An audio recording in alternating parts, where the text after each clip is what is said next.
Small here.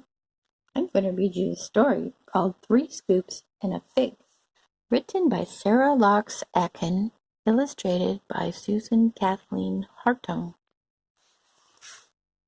If you like this story, give us a thumbs up at the end.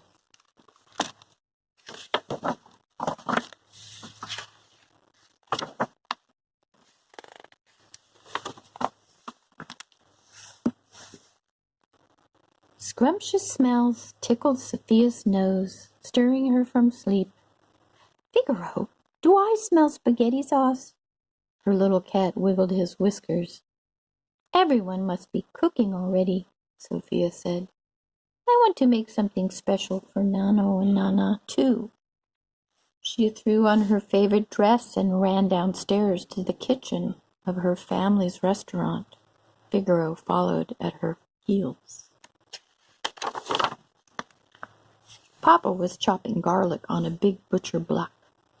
"Will Nono and Nana be here soon?" Sophia asked. "Good morning, Olive Eyes," Papa said.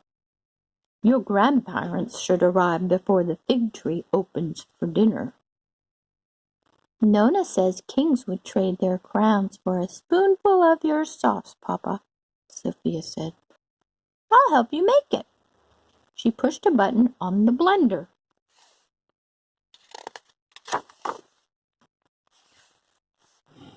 Whirr! Splots of tomato sauce sailed to the ceiling. Figaro hid under the table. "Mamma mia!" shouted Papa. "Bambina, sei troppo piccola!" Sophie's cheeks burned. "I am not too little," she cried. Sophia ran outside and climbed high into her favorite fig tree. It was dotted with ripe fruit. She nestled into its branches the way she always nestled into Nano's lap. Soon the warm smell of bread floated up and out of a nearby window. Sophia hurried back into the kitchen.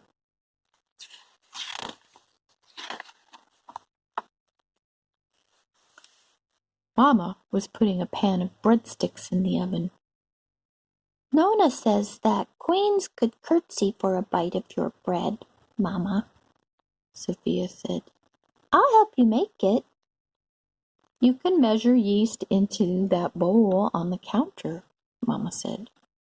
"Only 2 tablespoons. Whoops! Sophia had already poured 5 tablespoons of yeast into the bowl, maybe 6.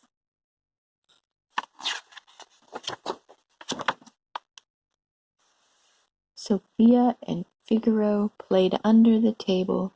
After a while, Sophia peeked at the dough rising in the warm oven. Up, up, up! The yeasty dough was swelling over the bowl like a giant marshmallow. "Mamma mia!" Mama shouted. "Too much yeast! Bambina, sei troppo piccola!" Sophie's eyes prickled with tears. "I am not too little," she cried. She ran outside and sat beneath her fig tree, tossing breadcrumbs to the finches. She hoped Nona and Nono would hurry. She missed the feel of Nona's hand smoothing her hair and the sound of Nono's voice telling her Italian folk tales. "Ciao, Sofia!" her brother Mario called as he came around the corner. He was carrying a bag of fresh vegetables. "Time for me to fly some pizza pies." Pizza pie! Sophia jumped up. "Nona says that princes and princesses would sell their ponies for a piece of your pizza," she said. "I'll help you make it." She followed Mario into the kitchen and grabbed an apron from the hook. "Watch this," she said. She tossed a ball of pizza dough high in the air, just like Mario. Splat! It caught in the ceiling fan. "Mamma mia!" Mario shouted. "Sei troppo piccola!" Sophie's lips quivered. "I am not too little," she cried. Water hissed in pots on the stove. Papa chopped, Mama baked, Mario tossed. Nobody wanted Sophia's help. With a sigh, she went to the freezer and scooped up 2 bowls of Italian ice cream. Papa, Mama, and Mario were busy. No one would notice if she and Figaro had gelato for breakfast.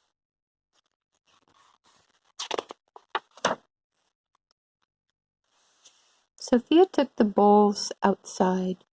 Raindrops began to sprinkle her face. She sat on the swing under her favorite tree. Its big leafy branches made a fig tree umbrella. Whoosh! A strong wind tousled Sofia's hair. Whoosh, whoosh! Figaro jumped into the swing and cuddled close beside her. Whoosh! Plop! A fat, juicy fig fell into Sofia's bowl.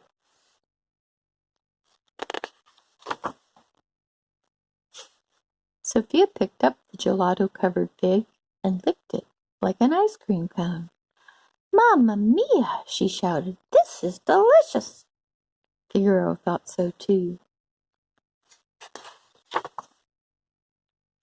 Sofia jumped off the swing. "I have an idea," she told Figaro. Quickly she gathered the ripe figs the wind had scattered on the ground. Then she ran to the kitchen, the skirt of her dress brimming with beautiful fruit. Sofia dumped the little pear-shaped figs into a bowl on the table. She dished out more helpings of gelato, each with 3 scoops and a fig. Knock, knock! Nano and Nana were here.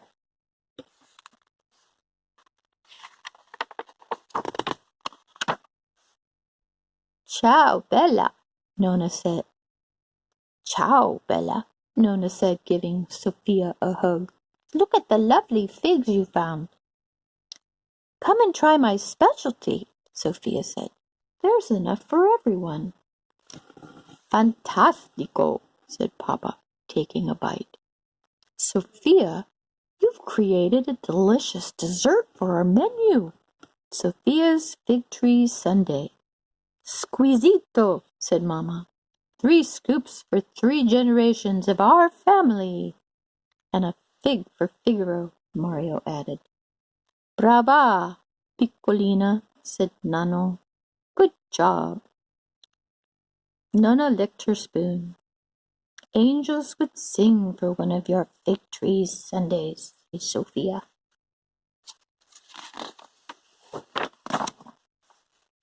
Sofia skipped outside and wrapped her arms around the old fig tree. "Grazie," she whispered. "Thank you."